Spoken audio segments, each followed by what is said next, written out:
देखो भाई, अब इसके बाद आता है मैथुन, कोकून निर्माण और निषेचन। ये क्रिया होती है, अंतिम चरण इसका है। तो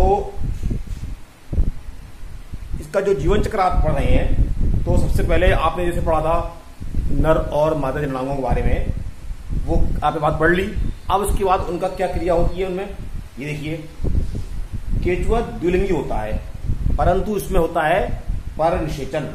इसलिए एक सदस्य के अंडाणु का निषेचन दूसरे के शुक्राणु करते हैं। शुक्राणुओं का परिपक्वन अंडाणु से पहले ही हो जाता है। हमने बताया था आपको पिछले लेक्चर में कि केचुए में पुम पूर्वता पाई जाती है, पुम पूर्वता। ठीक है, क्या होता होगा इसका, पुम पूर्वता। नर जननांग पहले विकसित होते हैं और मादा बाद में विकसित होते हैं। दिस इज कॉल्ड पुम पूर्वता। ठीक है, केचुए में जनन बरसात में होता है। ये जो मौसम चल रहा है, इस मौसम में होता है। सुबह के टाइम पौ फटने से पहले केचुए बिलों से निकलकर, क्योंकि रात्रि जर होते हैं, ये अंधकार प्रिय प्राणी हैं, बिलों से निकलकर मैथुन करते हैं। इसमें जो पास के बिल होते हैं, उनसे दो केचुए आधे आधे बाहर निकलते हैं। आप देख रहे हैं चित्र में, ये इस प्रकार से ये बिल है, एक बिल ये है, जमीन से निकले हुए बिल बाहर निकले हुए हैं। जब बिलों में पानी भरता है तो केचुए बाहर निकलते हैं थोड़ा थोड़ा, उस समय क्रिया होती है। बाहर निकलकर अधर तल द्वारा एक इस प्रकार उल्टे सकते हैं, मतलब इस प्रकार से, ऐसे एक कसा ऊपर एक कसा नीचे।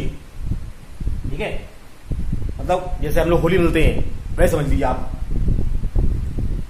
तो इस प्रकार से ये एक दूसरे से सटते हैं कि एक का मुख द्वार दूसरे की पूंछ की तरफ होगा। ठीक है, एक का प्रथम खंड दूसरे के पश्च खंड की ओर होगा। ऐसा होता है इनका। लेकिन अगर हम लोग मिले तो एक का मुंह दूसरे के पैर, दूसरे का पैर अपना मुंह आमने सामने होंगे, लेकिन होंगे छाती की तरफ से, ऐसा समझ लीजिए आप। तो एक के नर जनन छिद्र दूसरे के किसी एक जोड़ी के स्पर्मैथिकी छिद्रों पर होते हैं। प्रत्येक नर छिद्र के चारों ओर की त्वचा उभर कर एक शंक्वाकार अंकुर बनाती है, जो सामने वाले स्पर्मैथिकी के छिद्रों में धस जाती है और दोनों ओर से केचुओं, मतलब जो दोनों केचुए होते हैं, उनके नर जनन छिद्रों से शुक्राणुओं का क्या होता है, ट्रांसफर होता है। किसमें, सामने वाले केचुए के स्पर्मैथिकी में। मतलब एक जैसे लाल वाला देख रहे हैं, हरा देख रहे हो, तो हरे वाले के लाल भर रहे हैं, लाल वाले के हरे भर रहे हैं। तो केचुए दो रंगों दिखाए हैं, होते नहीं दो रंगों के। एक जोड़ी स्पर्मैथिकी के भर जाने के बाद पूरी तरह भर जाता है। ठीक है, तो पूरा भर जाएगा तो दोनों केचुए थोड़ा थोड़ा पीछे सकते हैं और इस प्रकार से एक एक करके चारों जोड़ी जो होती है स्पर्मैथिकी आप पढ़ चुके हैं, वो यहां होती है, भरती आती है और मैथुन क्रिया पूरी हो जाती है। फिर केचुए अलग हो जाते हैं, लगभग आधे घंटे में क्रिया पूरी हो जाती है।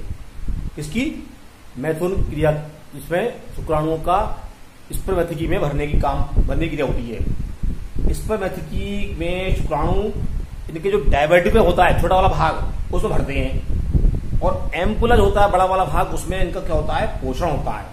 ठीक, ये तो बात हो गई इनकी।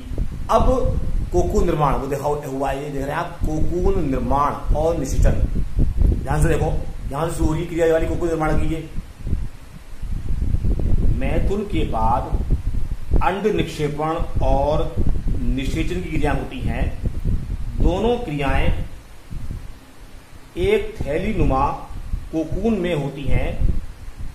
आपको पता है कि क्लाइटेलम जो 14वें, 15वें, 16वें खंडों में होता है, इसकी जो एपिडर्मिस होती है यानी बाह्य त्वचा, उसकी जो ग्रंथिल कोशिकाएं होती हैं, उसमें कई स्तर होते हैं। बताया था सबसे पहले लेक्चर में।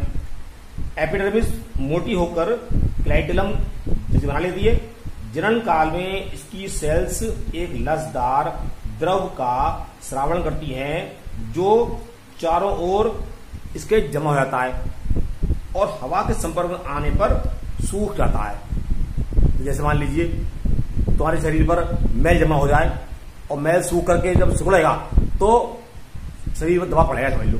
खूब मैल इकट्ठा, यानी कि आज ना नहाए तो मैल इकट्ठा हो गया, कम से कम महीने 2 महीने नहाना हो तो जो मैल जो शरीर पर जमाएगा वो सूखता जाएगा तो उसकी वजह से शरीर पर थोड़ा दबाव महसूस होगा और परत का मोटा मोटा, ऐसे समझ लीजिए आप।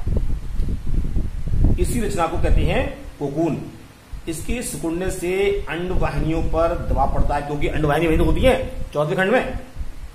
अतः मादा जनन छिद्र से अंडाणु बाहर निकलकर कोकून में भर जाते हैं।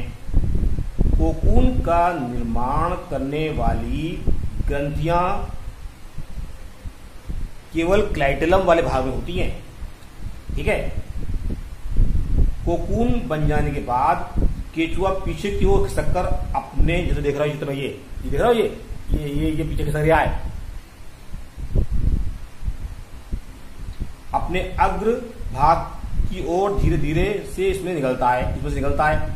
अब इसका क्या होगा, जब इसका स्पर्मेथिकी वाला भाग आएगा इसमें कोकून में, तो वहां पर ही पड़ेगा दबाव पड़ेगा, तो अंदर से स्पर्मेथिकल छिद्रों में से शुक्राणु निकल के आ जाएंगे कोकून में।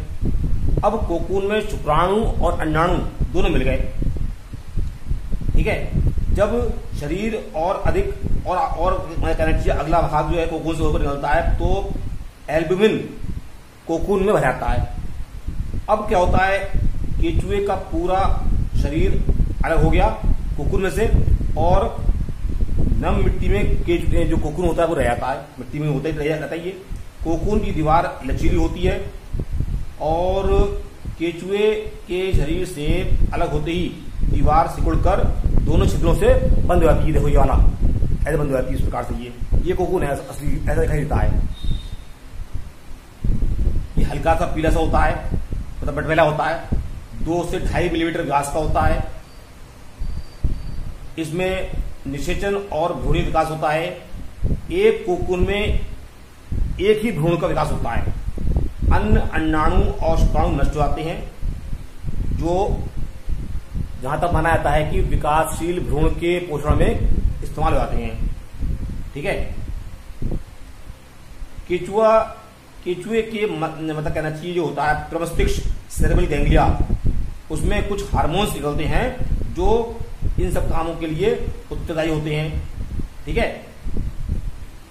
न्यूरोसेक्रेटरी सेल्स न्यूरो हार्मोन्स का स्रावण करती हैं। चोट आदि से घायल ऊतकों को रीजेनरेट करके ग्लाइटेलम तथा अन्य लैंगिक लक्षणों का विकास, युग्मक कोशिकाओं का परिपक्वन, अंड निक्षेपण, किसी क्रियाएं सब हार्मोन्स के द्वारा ही होती हैं, क्योंकि आपको मालूम होना चाहिए जंतुओं में हार्मोन्स का ही मेन रोल होता है। जंतु हो या पौधे हो, सभी में हार्मोन्स का ही मेन रोल होता है। तो सारी क्रियाएं जो शरीर में होती हैं वो हार्मोन्स के द्वारा ही संचालित होती हैं। अतः आप ये बात ध्यान रखें कि हमारी बॉडी में या किसी भी जंतु की बॉडी में जो भी क्रियाएं होती हैं वो सब टाइप पर निर्भर करती हैं हार्मोन्स के एक्शन पर। तो ये आपका चैप्टर पूरा हो गया और इसमें आप जो है एक चीज याद कर लें, केचुए का आर्थिक महत्व ये आपको स्वयं करना है। आप एग्रीकल्चर स्टूडेंट हैं और खेती से भी आपका संबंध रहता है, आपके घरों पर भी खेती कृषि का कार्य होता होगा, कोई ना कोई करते होंगे, तो आप जो है उनसे भी जानकारी लें और खुद भी बुद्धि लगाएं और किताब से पढ़ें। बची कुछ ही बात हम आपको बात बताएंगे, आप पूछेंगे, ठीक है। तो ये जो है आपका चैप्टर फिनिश हो गया केचुए का। इसके बाद नेक्स्ट चैप्टर जो है शुरू करेंगे। जब आप इसको पूरा कंप्लीट कर लेंगे तो आपका जो है क्या क्या हो गया, अमीबा हो गया, एस्केरिस हो गई, अब केचुआ हो गया। इसके बाद आता है संभवतः सेंसर किए हुए कोर्स में से खरगोश के बारे में बताया जाएगा, या अभी एक आध कीट रह गया होगा, कीट देखेंगे तो पहले कीट पढ़ाएंगे, ठीक है।